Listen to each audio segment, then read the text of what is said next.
Teman-teman media yang saya hormati, Assalamualaikum warahmatullahi wabarakatuh. Pada sore hari ini saya bersama Pak Sekjen, Pak Irjen, mendapat kesempatan memberikan update kepada Pak Menko Polhukam terkait beberapa pemberitaan yang terakhir.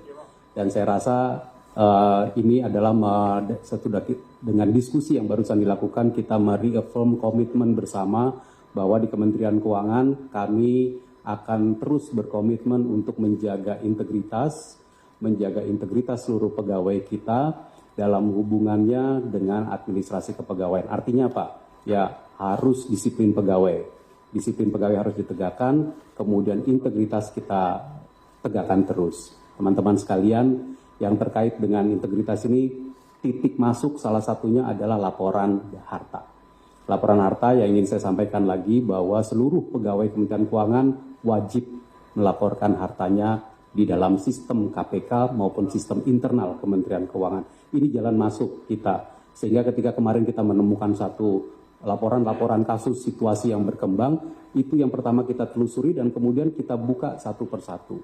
Teman-teman, yang terkait dengan pencucian uang menjadi satu bentuk yang tentu tindak lanjutnya perlu ditangani oleh aparat penegak hukum.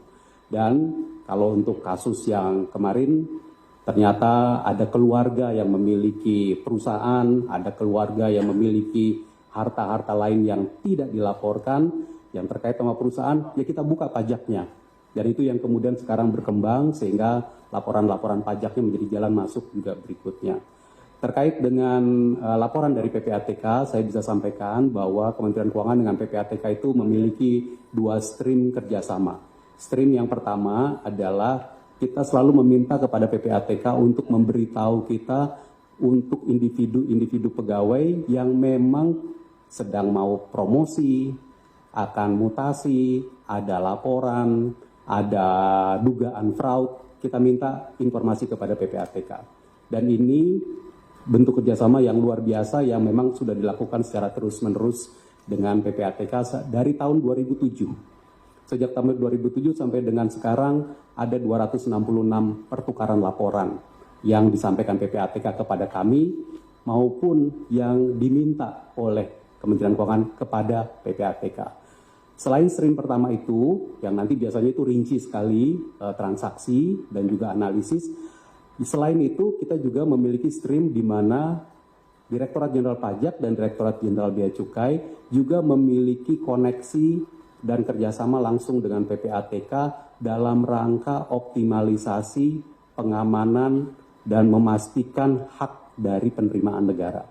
Nah, ini biasanya adalah terkait dengan wajib pajak, wajib bayar, atau pihak-pihak yang seyogianya membayar pajak, membayar bea, penerimaan kepabeanan kepada negara. Dan ini tadi yang disampaikan oleh Pak Menko, dari data yang kita miliki sekarang, Kementerian Keuangan melalui kerjasama ini telah dapat merecover, meminta kembali pembayaran sebesar 7,08 triliun rupiah. Tentu ini adalah bentuk dari kita menegakkan aturan melalui pemeriksaan kepabeanan dan juga pemeriksaan pajak. Kerjasama ini juga kami apresiasi dengan PPATK dan tentu akan kita lanjutkan. Concern dari Pak Menko mengenai tadi tindak pidana pencucian uang, kami dari Kementerian Keuangan akan sekali lagi memberikan komitmen kita lanjutkan dan tentu kami akan membuka penuh kerjasama kalau untuk upaya mengejar tindak pidana pencucian uang ini kita perlu lakukan lagi pemeriksaan perpajakan maupun pemeriksaan kepabeanan. Diperlukan bukan hanya kepada individu pegawai tapi juga kepada seluruh wajib pajak maupun wajib bayar di Indonesia. Demikian mungkin beberapa hal tambahan dari kami. Terima kasih Pak Menko. Oke, terima kasih Pak. Tidak ada pertanyaan, cukup. Saudara sekalian, selamat sore. Saya ingin menyampaikan hasil pertemuan dengan pimpinan Kementerian Keuangan untuk mendapat penjelasan dari saya dan memberi penjelasan kepada saya terkait dengan isu transaksi mencurigakan karena pencucian uang dugaan pencucian uang yang melibatkan sekitar 647 orang pegawai di Kementerian Keuangan sejak tahun 2009 sampai 2023. Sudah dibicarakan karena sebenarnya yang pertama itu saya dengan Menteri Keuangan itu sangat dekat, punya semangat yang sama, kalau tidak bisa dibilang sama persis ya, hampir sama. Itu punya semangat memberantas korupsi. Itu saya yakini Ibu Sri Mulyani dengan segala langkah-langkahnya dan laporan-laporannya di sidang kabinet. Saya juga mendukung itu dan saya selalu berbicara, selalu memberi tanda-tanda senyum bahwa itu cocok gitu. Kalau misalnya ada pembicaraan yang sangat keras gitu, karena kami punya semangat yang sama untuk memberantas korupsi, sehingga apa yang saya lakukan itu sebenarnya atas harapan dari Ibu Sri Mulyani dan dukungan saya ke Ibu Sri Mulyani. Nah, untuk itu maka saya jelaskan seperti berikut. Saudara, saya mengumumkan yang terakhir, ada transaksi mencurigakan yang terjadi di Kementerian Keuangan berdasarkan laporan atau informasi dari PPATK sejak tahun 2009 sampai 2023. Saya katakan transaksi yang mencurigakan sebagai tindakan atau tindak pidana pencucian uang. Tindak pidana pencucian uang itu bukan korupsi itu sendiri. Misalnya saya contoh yang paling gampang itu tindak pidana pencucian uang yang baru ditemukan oleh PPATK sehari 2 hari ini. Orang laporannya ke KPK 56 miliar, mengagetkan kita karena hanya eselon 3. Lalu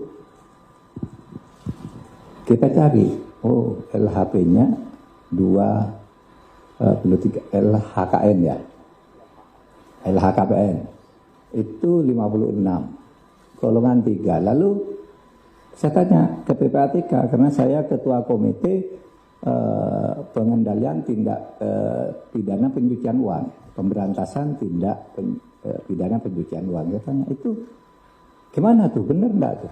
Lalu dibuka, Pak ini ada surat tahun 2013. Kami sudah temukan indikasinya bahwa yang bersangkutan diindikasikan melakukan tindak pidana pencucian uang. Gitu. Nah, sudah itu diteliti lagi, besoknya ditemu ternyata 500 miliar. Nah saudara, yang mungkin korupsinya itu sendiri sedikit. Ya mungkin 10 miliar atau berapa gitu. Tetapi pencucian uangnya yang banyak. Kalau dia menerima uang misalnya korupsi 10 miliar karena gratifikasi, kan itu lalu kalau di dalam ilmu intelijen keuangan itu adalah di belakang dia anaknya punya rekening berapa, punya perusahaan berapa, uangnya dari mana, istrinya kekayaannya apa, kok sampai punya 6 perusahaan dan macam-macam gitu. Nah itu yang di dalam undang-undang kita supaya dikonstruksi dalam hukum tindak pidana pencucian uang. Sehingga kalau disimpulkan di Kementerian Keuangan itu memang benar ada masalah-masalah ini, tetapi tidak semuanya benar. Malah benarnya kalau dikaitkan dengan korupsi, itu yang dilakukan oleh Kementerian Keuangan itu sudah berhasil mengembalikan 7,08 triliun dari korupsi. Dari kasus-kasus itu. Yang lain ada yang masih berjalan. Ada yang sudah divonis oleh pengadilan. Ada yang masih berproses. Ada yang belum terlaporkan. Dan sebagainya. Nah itu yang diumumkan ke publik oleh Menko Polhukam. Tetapi ingat Menko Polhukam tidak pernah menyebut nama orang dan angka untuk setiap rekening. Misalnya orang saya korupsi, lalu di belakang saya ini ada istri saya punya emas 2 ton, terus anak saya punya showroom, anak saya lagi yang satu. Nah, yang begitu itu yang diduga tindak pencucian uang karena korupsi saya itu tadi, yang beranak pinak gitu. Itu cara menghitung di intelijen keuangan. Itu juga yang saya lakukan ketika membongkar kasus Papua. Kalau dicari korupsi aslinya mana? Tidak ada, tapi kita tahu, bisa dicari itu di belakangnya. Nah itu ketemu, ambil gitu. Nah, saudara sekalian, oleh sebab itu saya tadi sudah mendapat penjelasan dari Bapak Suhasil Nazara, Wakil Menteri Keuangan, Bapak Irjen, Bapak Sekjen Pak Heru, Bapak Irjen Pak Iwan, Pak Awan, dan saya didamping oleh Pak Sugeng Deputi 3. Nah, saudara sekalian, kenapa kami mempersoalkan itu? Karena ada Inpres nomor 2 tahun 2017. Setiap informasi dugaan pencucian uang yang dikeluarkan oleh PPATK itu baik karena permintaan dari instansi yang bersangkutan ataupun karena inisiatif PPATK karena laporan masyarakat. Itu begitu dikeluarkan nanti harus ada laporannya dari instansi yang bersangkutan menurut Inpres. Feedback ya reportnya itu apa gitu. Nah itu tadi, lalu bermacam-macam, ada yang belum, ada yang sudah, dan seterusnya. Jadi tidak benar kalau kemudian isu berkembang di Kementerian Keuangan ada korupsi 300 triliun. Bukan korupsi, pencucian uang. Pencucian uang itu lebih besar dari korupsi, tapi tidak ngambil uang negara. Apalagi dituding ngambil uang pajak, itu enggak. Bukan itu. Mungkin ngambil uang pajaknya sedikit, nanti akan diselidiki. Karena misalnya kami mengambil sampling 7 kasus dari 197 kasus yang dilaporkan itu. 7 kasus itu tindak pidana pencucian uangnya sudah dihitung 60 triliun ya Pak Sugeng. Sudah 60 triliun dari 7 kasus tindak pidana pencucian uangnya. Dan selama ini kita tidak pernah mengkonstruksi kasus pencucian uang itu, padahal kita punya undang-undang. Hanya ada 1, 2, 3 lah ya orang dihukum karena pencucian uang, padahal itu jauh lebih besar dari korupsi. Korupsi itu terkait dengan anggaran negara yang dicuri. Oleh Kementerian Keuangan sudah berhasil dikembalikan 7,08 triliun. Nah yang pencucian uangnya yang 300-an ini akan kita tindak lanjuti. Oleh sebab itu, nanti saya tadi berpikir, saudara, kalau misalnya ada permintaan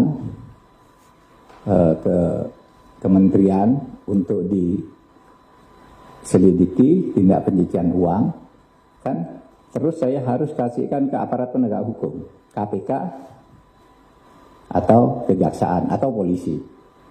Nah saya berpikir nanti masa undang siapa yang membagikan ini, kalau dalam sebulan tidak ada perkembangan saya ambil, saya pindah, karena saling ngambil sendiri nggak bisa. Gitu. Begitu masuk ke satu, lalu diolah sendiri, dinikmati sendiri, tidak jalan, tidak boleh pindah ke aparat lain. Itu salah satu penyebab macet. Nanti kita akan panggil, kok sekian lama tidak ada perkembangan, pindah dari misalnya kejaksaan ke KPK. Jadi berdasar kesepakatan aja di sini antar pimpinan. Kalau menunggu undang-undang itu dibuat, ya tidak selesai lagi, kita kesulitan lagi untuk menyelesaikannya. Saya kira itu, saudara, dari saya tadi sama Kementerian Keuangan. Saya sebenarnya mau jumpa pers dengan saudara ini bersama Bu Sri Mulyani, tapi Bu Sri Mulyani baru mendarat dari Jogja, saya baru menjabat dari Denpasar. Sementara besok lusa saya sudah harus ke Australia lagi. Sudah disepakati bersama Pak Wamen saja bahwa kita membangun komitmen hari ini. Ya, oke, saya kira itu penjelasan saya.